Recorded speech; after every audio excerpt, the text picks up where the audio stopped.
Good evening students. मैं हूँ सेठ हाटी अग्रवाल हिंदी हाई स्कूल से ZD शेख और मैं आपको पढ़ाता हूँ केमिस्ट्री। चलो, पिछली बार हम लोगों ने जो है संकुलन क्षमता टॉपिक पढ़ा था। अब हम लोग नेक्स्ट पढ़ रहे हैं एकम कोष्ठिका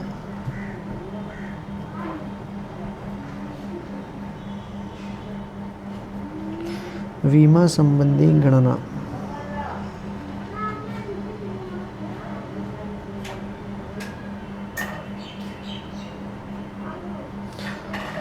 इसका मतलब ये है कि एकक कोष्ठिका के लिए हम लोग बहुत सारी चीज़ें ज्ञात कर सकते हैं, जैसे कि हम लोग आयतन ज्ञात कर सकते हैं, घनत्व ज्ञात कर सकते हैं, परमाणु का द्रव्यमान ज्ञात कर सकते हैं, उसमें रहे हुए परमाणुओं की संख्या ज्ञात कर सकते हैं। वैसे हम लोग 11वीं कक्षा में पढ़ चुके हैं कि भाई एक मोल कोई भी परमाणु या अणु या आयन होते हैं तो 6.022 × 10⁻23 परमाणु अणु या आयन होते हैं, जिसे हम लोग एवोगैड्रो स्थिरांक कहते थे।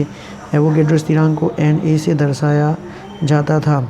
माना कि एक्स किरण विवर्तन से मतलब कि एक्सरे से पता चला है कि घनीय क्रिस्टल की एकक कोष्ठिका के कोर की लंबाई अल्फा होती है, ए होती है, ठोस पदार्थ का घनत्व D होता है और मोलर द्रव्यमान M हो, तब घनीय क्रिस्टल में हम लोग आयतन ज्ञात कर सकते हैं और द्रव्यमान ज्ञात कर सकते हैं।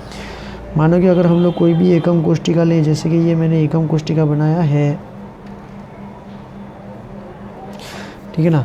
तो एकम कोष्ठिका में अगर ये उसकी लंबाई है तो समझ लो कि अगर ये सरल घनीय है तो उसकी चौड़ाई भी होगी, ऊंचाई भी होगी, अर्थात तो इस एकम कोष्ठिका का इस एकक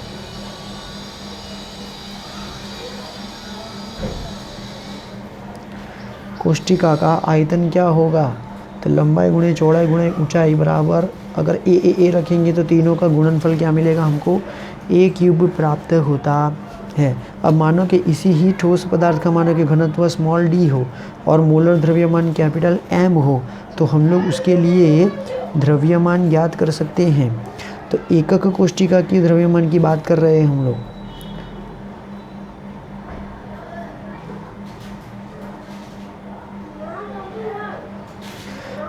एकक कोष्ठिका का द्रव्यमान जो होगा वो एकक कोष्ठिका में रहे परमाणु की संख्या, जिसे हम लोग Z से बताएंगे, स्मॉल z, गुणे एक परमाणु का द्रव्यमान।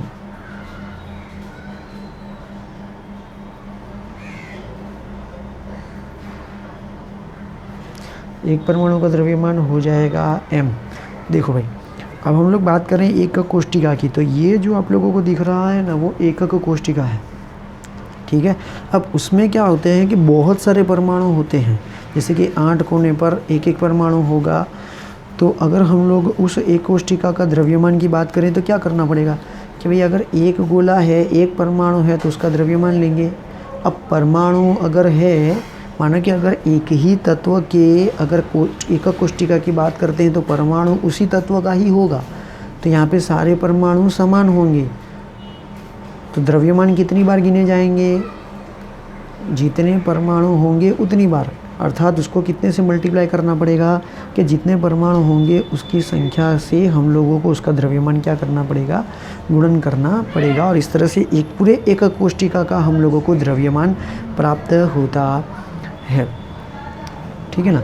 चलो, तो एकक कोष्ठिका अगर उसका द्रव्यमान ज्ञात करना हो तो कैसे ज्ञात करेंगे कि भाई उस एकक कोष्ठिका के अंदर परमाणु होते हैं, तो परमाणु के द्रव्यमान के ऊपर से हम लोगों को एकक कोष्ठिका का द्रव्यमान प्राप्त होगा। जितने परमाणु होंगे उतने परमाणुओं के द्रव्यमान का क्या करना पड़ेगा, मल्टीप्लाई करना पड़ेगा। तो कुल हम लोगों को एकक कोष्ठिका का द्रव्यमान प्राप्त होता है। मानो कि आप लोगों के पास आपके घर में इतनी दीवार है, अब दीवार मानो कि एक ईंट की बनी हुई है, ठीक है ना। तो अब हम लोगों को क्या करना पड़ेगा कि भाई अगर पूरी दीवार का द्रव्यमान ज्ञात करना हो तो कैसे ज्ञात करेंगे। आप पूरी दीवार को हम लोग थोड़ी जो है वो उसको तोल सकते हैं, नहीं। हम लोग क्या करेंगे कि भाई एक ईंट, जिसको हम लोग परमाणु नाम देते थे, माना कि एक ईंट जो है वो 5 किलोग्राम की है, और पूरी ईंटें गिनी जाएंगी 1 2 3 4 5 6 7 8 9 50 है, तो फिर 50 गुणे 5 अर्थात 250 किलोग्राम की ये दीवार होगी। इस तरह से ये इस तरह से ये इसका उदाहरण हम लोग यहाँ पर दे सकते हैं कि पूरे एकक परमाणु का द्रव्यमान किस पर निर्भर करेगा, परमाणु के द्रव्यमान पर। कितने परमाणु हैं तो जितने परमाणु होंगे उनकी संख्या से गुणनफल करना पड़ेगा। चलो अब हम लोग एकक कोष्ठिका के घनत्व की बात करते हैं।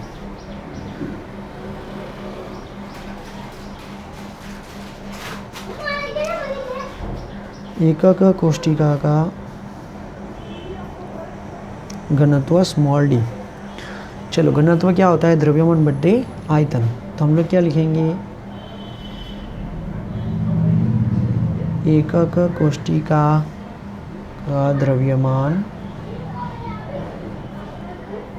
बट्टे में उस एकक कोष्ठिका का क्या लेंगे हम लोग, आयतन। तो घनत्व क्या होता है, द्रव्यमान बट्टे आयतन होता है। चलो एकक कोष्ठिका का द्रव्यमान क्या मिला, ये तो Z क्रॉस M और बट्टे में आयतन कितना, आयतन AQ।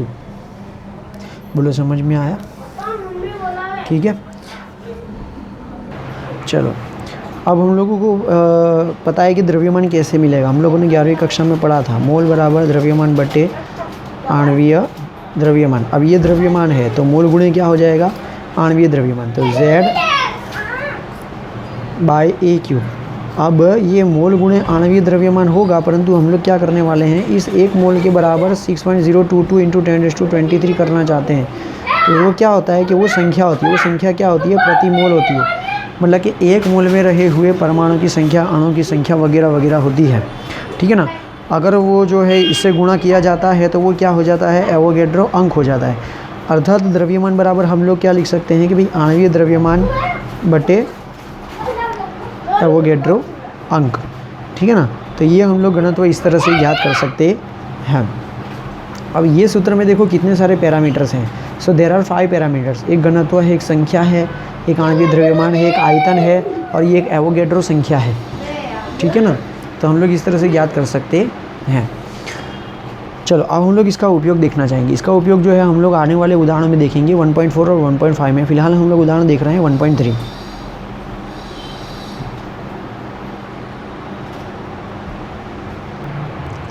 चलो उदाहरण 1.3 देखते हैं।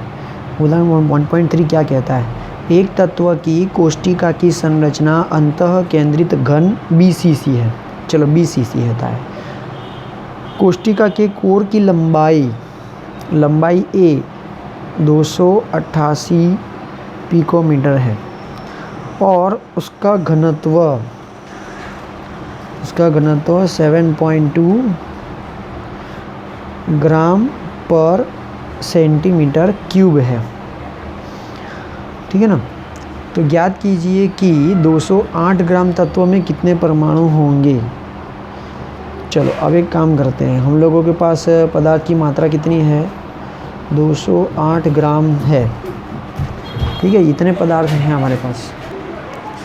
चलो अब ये जो है ना ग्राम प्रति सेंटीमीटर क्यूब है और यहाँ पर जो है वो पिकोमीटर है। तो हम लोग क्या करते हैं, इसको सेंटीमीटर में कन्वर्ट करते हैं कि भाई 288 पिको मतलब क्या होता है 10⁻12 मीटर। चलो अब 1 मीटर में कितना सेंटीमीटर होता है, तो 1 मीटर में 10⁻3 सेंटीमीटर होता है। तो अब ये क्या होगा, 10⁻9 जो है वो सेंटीमीटर होगा, ठीक है ना। तो इतना जो है वो सेंटीमीटर होगा। इन्हें मस्ती ना करें, डिस्टर्ब नहीं करें इन्हें। चलो ये हम लोगों को मिल चुका है। हाँ, 1 मीटर बराबर 10⁻2 सेंटीमीटर होता है, अर्थात ये 10 जो है वो -10 होगा, ठीक है ना। 1 मीटर बराबर 100 सेंटीमीटर होता है। चलो ये बच्चे मस्ती करते हैं ना, डिस्टर्ब करते हैं। 10⁻10 जो है ये हम लोगों को इतना मिल चुका है। अब आप लोगों को ध्यान रखना है कि तत्व जो है ना, पूरा जो तत्व है ना, पूरा तत्व वो 208 ग्राम का है, ठीक है। लेकिन उसमें एकम कोष्ठिकाएँ बहुत सारी है। तो हम लोग क्या करने वाले हैं कि यहाँ पे ऐसा बोला है कि भाई कितने परमाणु होंगे, कि 208 ग्राम पूरे तत्व के अंदर परमाणु की संख्या कितनी होगी। पहले हम लोग एक काम करते हैं, एकम कोष्ठिका में हम लोगों को कितने परमाणु हैं वो तो पता चल जाएगा। चलो भाई, एकम कोष्ठिका BCC प्रकार की है। BCC प्रकार में परमाणु जो है वो 2 प्रकार के होते हैं, 2 परमाणु, प्रत्येक एकक कोशिका में 2 परमाणु होते हैं। लेकिन हम लोग ये ज्ञात करना चाहते हैं कि 208 ग्राम तत्व के अंदर एकम कोशिकाएं कितनी हैं, ठीक है ना। 208 ग्राम तत्व के अंदर एकम कोशिकाओं की संख्या कितनी है। एकम कोशिकाओं की संख्या मिल जाएगी तो मल्टीप्लाई बाय 2 परमाणु करेंगे ना, तो पूरा एकम कोशिका गुणे 2 परमाणु, पूरे परमाणुओं की संख्या हम लोगों को मिल जाएगी। तो पहले हम लोग एकम कोशिका की संख्या ज्ञात करेंगे। अब एकम कोशिका की संख्या हम लोग कैसे ज्ञात करेंगे, तो मैं आप लोगों को अभी बता देता हूँ कि कैसे हम लोग उसको ज्ञात करेंगे। तो पहले हम लोग क्या करते हैं कि भाई एक एकक कोशिका का आयतन, एकक कोशिका का आयतन। अब आयतन तो हम लोगों को मिल जाएगा ना, आयतन ए क्यूब होता है। ए कितना है ये, तो 288 गुणे 10 की घात -10 पूरा क्यूब है, तो सेंटीमीटर क्या हो गया, क्यूब हो गया। तो पूरा इसका जो है वो आंसर आप लोगों को कितना मिलेगा, ठीक है ना। तो 288 उसको आपको 3 बार गुणा करना पड़ेगा, जो वैल्यू है यहाँ पे रख देना, 10 की घात -10 गुणे 3 है तो ये 30 हो जाएगा। अब जब हम लोग पॉइंट को काटेंगे ना, तो पॉइंट में काटने के बाद हम लोगों को आंसर इतना मिलेगा कि उसमें से जो है ना वो 7 पॉइंट कट जाएंगे, तो 30 में से जो है वो 7 जाएंगे तो 23 बचेगा, और इस तरह से 1 सेंटीमीटर क्यूब। ये हम लोगों को मिला एक कोशिका का आयतन। हम लोग इसका क्या करेंगे, इसका उल्टा सोचेंगे। इतना आयतन जो होता है ना वो एक कोशिका का होता है।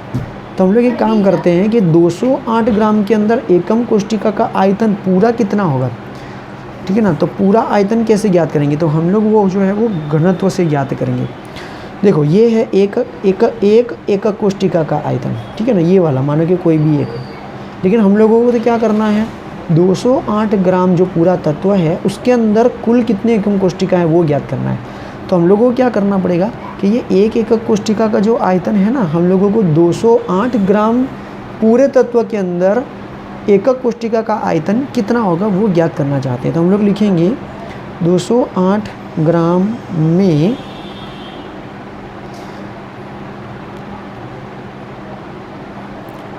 पूरे तत्व का आयतन कितना होगा। तो पूरे तत्व का आयतन हम लोगों को कैसे मिलेगा, तो आयतन बराबर द्रव्यमान बटे घनत्व,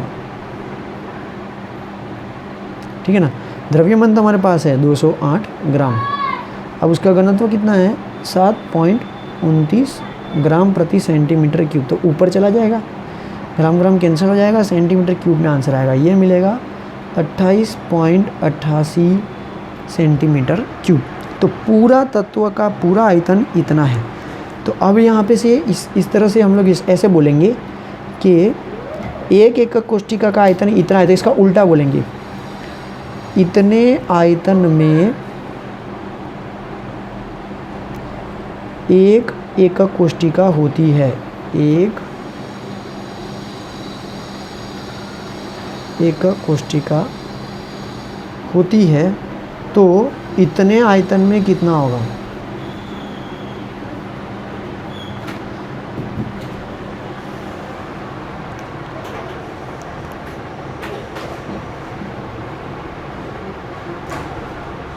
बोलो समझ में आया।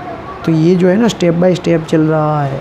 हाँ, 208 ग्राम तत्व के अंदर कुल परमाणु कितने हैं, तो पहले हम लोगों को उसके लिए एकक कोशिका ज्ञात करनी पड़ेगी कि कितनी एकक कोशिका है। तो पहले हम लोग क्या करेंगे, एक एकक कोशिका का आयतन निकालेंगे, ठीक है ना। फिर हम लोग क्या करेंगे कि पूरे 208 ग्राम के अंदर टोटल आयतन कितना होता है, तो इतना आयतन होता है, ठीक है ना। तो अब इसका उल्टा सोचेंगे, भाई एक एकक कोशिका का आयतन इतना हो, तो हम लोग इसका उल्टा सोचेंगे, भाई इतने आयतन में एक एकक कोशिका होती है, तो इतने आयतन में कितनी एकक कोशिका होती है, तो एकक कोशिका की संख्या हमको मिल जाती है। तो फिर क्या होगा अब, तो 28.88 सेंटीमीटर क्यूब बटे 2.39 गुणे 10 की घात 23 सेंटीमीटर क्यूब। तो इसका पूरा जवाब मिलेगा कि 12.08 गुणे 10 की घात 23 एकक कोशिकाएं होती हैं। तो पूरे 208 ग्राम तत्व के अंदर इतनी एकक कोष्टिका है, क्योंकि हम लोगों ने अभी पिछली बार बोला था ना कि इतना आयतन एक एकक कोष्टिका के लिए होता है, तो इतने आयतन में कितनी एकक कोष्टिका आ सकती हैं, तो बोले इतनी एकक कोष्टिका आ सकती हैं। अब बताओ कि भाई परमाणु की संख्या कितनी होगी, तो भाई लिखना पड़ेगा कि भाई प्रत्येक BCC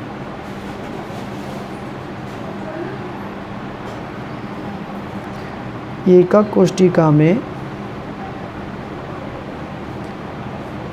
2 परमाणु होते हैं। BCC में 1, BCC में 2 और CCP में 4 होते हैं।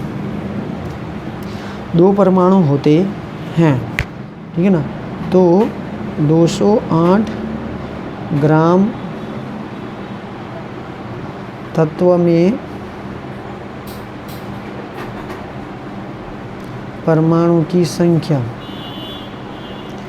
तो एकक कोष्टिका जितनी होती है वो हमको लिख देनी है, लेकिन उसमें परमाणु कितने होते हैं, तो प्रत्येक एकक कोष्टिका में 2 परमाणु होते हैं। तो कुल परमाणु कितने हुए, तो 24.16 × 10⁻23 परमाणु होते हैं। तो इस तरह से ये जो है सवाल हल होता है। तो पूरे तत्व में हम लोगों ने एकक कोष्टिका ज्ञात की, फिर एक एकक कोष्टिका में 2 परमाणु होते हैं, तो पूरी एकक कोष्टिका गुणे परमाणुओं की संख्या, तो कुल परमाणुओं की संख्या हम लोगों को मिल जाती है। लेकिन वो एकक कोष्टिकाओं की संख्या कैसे लाए, तो हम लोगों ने क्या किया, भाई एक एकक कोष्टिका का आयतन इतना होता है, तो अगर 208 ग्राम लेंगे तो कितना होगा, तो भाई इतना आयतन होगा। तो हम लोगों ने इसको उल्टा कर दिया कि इतने आयतन में 1 एकक कोष्टिका होती है, तो इतने आयतन में कितनी एकक कोष्टिकाएँ आ सकती हैं, यह तो सरल था। नेक्स्ट है उदाहरण 1.4। एक्सरे विवर्तन अध्ययन द्वारा पता चला कि तांबा 3.608 × 10⁻⁻8 कोष्टिका कोर के साथ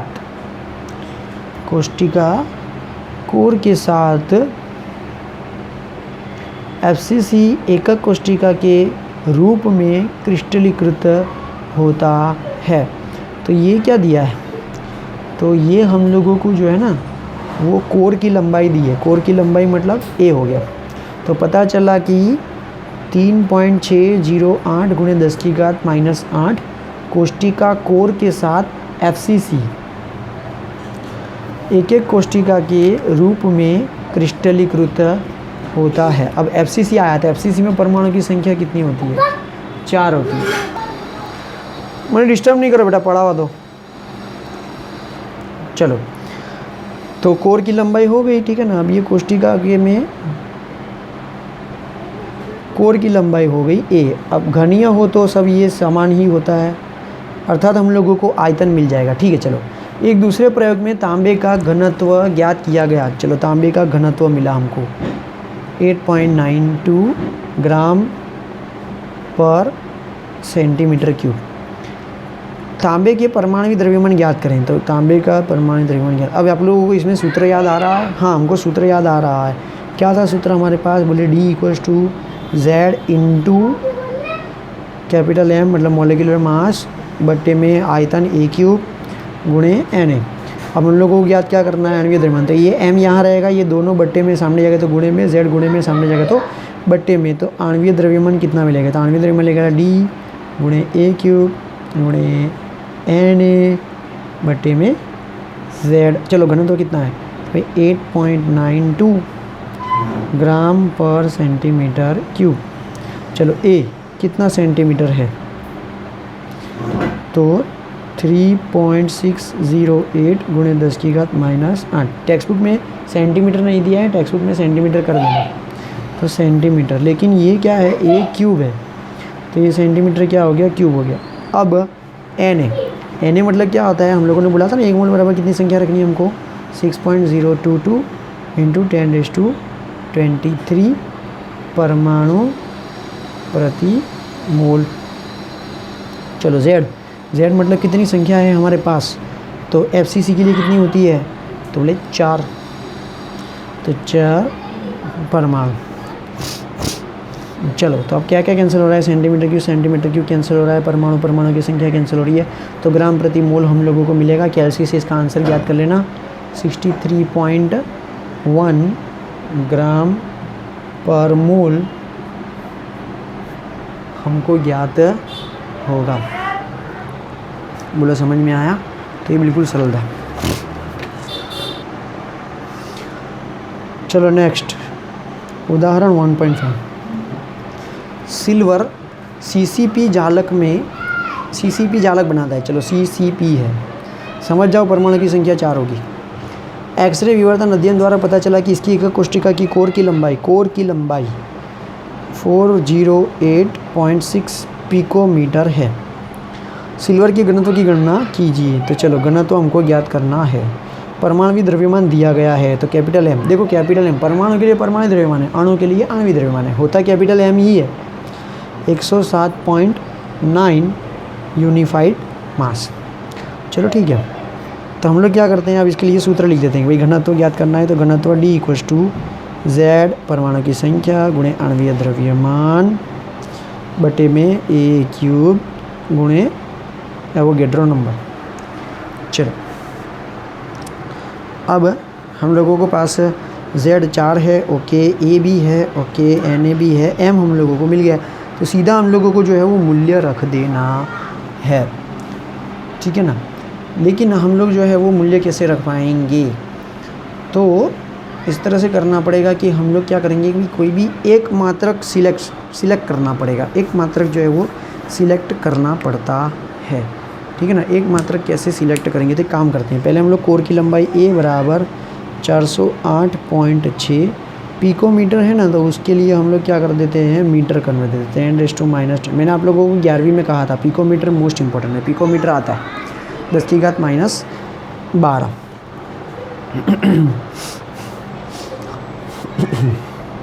चलो अब ये जो परमाणु द्रव्यमान या आणविक द्रव्यमान होता है वो कौन से में होता है, ठीक है ना, तो ग्राम पर मोल होता है। हम लोग पढ़ चुके हैं ना 11वीं कक्षा में, ग्राम पर मोल होता है। चलो अब हम लोग जो है इस सभी को जो है हम लोग रख देंगे यहाँ पर। चलो Z बराबर कितने, 4, द्रव्यमान ये रहा 107.9 ग्राम प्रति मोल बटे में A³ तो 408.6 गुणे 10⁻⁻12 मीटर, तो मीटर क्यूब, ठीक है ना। तो ये हम लोगों को इतना मिल गया। अब क्या रह गया, Na कितना है, तो Na है 6.022 × 10⁻23 प्रति मोल। तो प्रति मोल कहाँ जाएगा, ऊपर, तो मोल कैंसिल हो जाएगा, ग्राम प्रति मीटर क्यूब आएगा। ओके, चलो अब हम लोग इसका आंसर जो है वो ज्ञात करने की कोशिश करते हैं। तो हम लोगों को मिलेगा 10.5 गुणे 10⁻6 ग्राम पर मीटर क्यूब। नहीं, ये क्या हुआ, हाँ बराबर है, ग्राम पर मीटर क्यूब इतना होता है। तो अगर इसको सेंटीमीटर में कन्वर्ट करना चाहें तो कैसे कर सकते हैं, तो 1 मीटर बराबर हम लोग क्या लिखते हैं भाई, कि भाई ये 10.5 गुणे 10⁻6, 1 मीटर बराबर 10⁻2, लेकिन 3 है तो 10⁻3 दूनी 6 होगा, लेकिन माइनस में होगा, तो सेंटीमीटर क्यूब होगा। तो इसको हम लोग ऐसा लिख सकते हैं कि 1 मीटर बराबर 10⁻2 सेंटीमीटर। तो अगर मीटर क्यूब है तो -2 हो जाएगा, ठीक है ना। मल्टीप्लाई हम लोगों को करना पड़ेगा। अब 10 जो है ये 4 हो जाएगा, ये 3 होगा तो ये 6 हो जाएगा, ठीक है ना, क्योंकि 10 क्या है, -2 होता है, तो माइनस ये 3 हो जाएगा। ओके, चलो ये इससे कैंसिल हो जाएगा और 10.5 ग्राम प्रति सेंटीमीटर क्यूब आएगा। देखो ये जो प्रैक्टिस है ना वो हम लोग 11वीं में करवाते हैं, मैंने आप लोगों को करवाई थी। जिसको याद है उसको जल्दी समझ में आएगा, जिसको याद नहीं है कोई बात नहीं, 2 मिनट 5 मिनट जो है बैठ जाओ और इसकी प्रैक्टिस कर लो। ठीक है, तो हम लोगों ने ये इतना पूरा किया आज के लिए, जो है हम लोग इतना ही रखते हैं। नेक्स्ट टाइम मिलते हैं हम लोग नए वीडियो के साथ में।